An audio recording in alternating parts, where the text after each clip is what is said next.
Human history is full of mysteries, blank spots, and myths. This is especially true for antiquity, where reality and fiction intertwine. One of the most famous examples is the story of Troy. For centuries, it was known only through Homer's poems The Iliad and the Odyssey. Scholars doubted whether Troy had ever truly existed. But everything changed in the 19th century when archaeologists began finding real evidence. It was a breakthrough that turned historical science upside down. Today, we'll dive into the fascinating story of Troy. We'll try to separate myth from reality and understand what actually happened in the ancient past. Let's start with the fact that Troy really did exist. It was located in modern-day Turkey, just south of the Dardanelles Strait. Today, this place is known as Archaeological. It was here, on May 31st, 1873, that archaeologist Heinrich Schliemann began excavations. He followed Homer's descriptions and he was right. The artifacts found allowed scholars to identify this location as the legendary Troy. However, it turned out that the city had many layers. Archaeologists counted 10 distinct levels built one over the other. Each new city was constructed on the ruins of the last. So Troy is not one city, but a whole sequence of civilizations.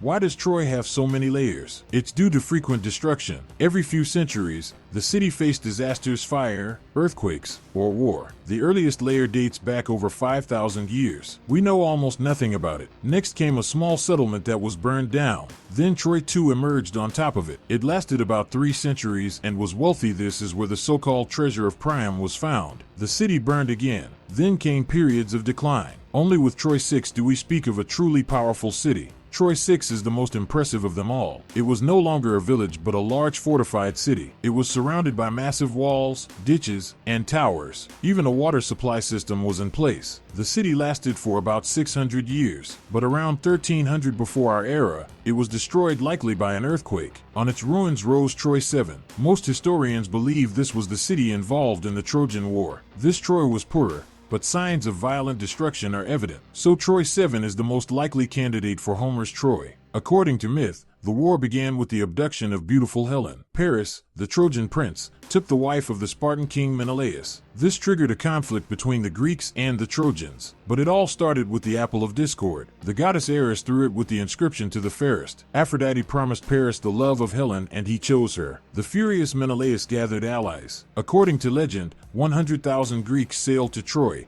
though the real number was much smaller. At first, they landed in the wrong place, but then they reached Troy. Thus began a siege that lasted 10 years. The Greeks didn't storm the city due to its powerful defenses. The Trojans didn't attack either, outnumbered. Most of the war was positional. Achilles became the Greeks' main hero, but he refused to fight after a quarrel with Agamemnon. Everything changed when his friend Patroclus was killed. He was slain by the Trojan hero Hector. Achilles returned to battle and defeated Hector. Later, Achilles himself was killed by Paris's arrow. Thus began the final act of the tragedy beneath Troy's walls. Tired of the long siege, the Greeks turned to trickery. They built a massive wooden horse. Warriors hid inside, while the others pretended to sail away. The Trojans thought it was a gift. Only the priest Laocoon warned them, but he was killed by snakes. The horse was brought into the city. At night, the Greeks emerged and opened the gates. The army rushed in. The city was utterly destroyed. Thus ended the story of the Trojan War. But there is another theory. According to some scholars,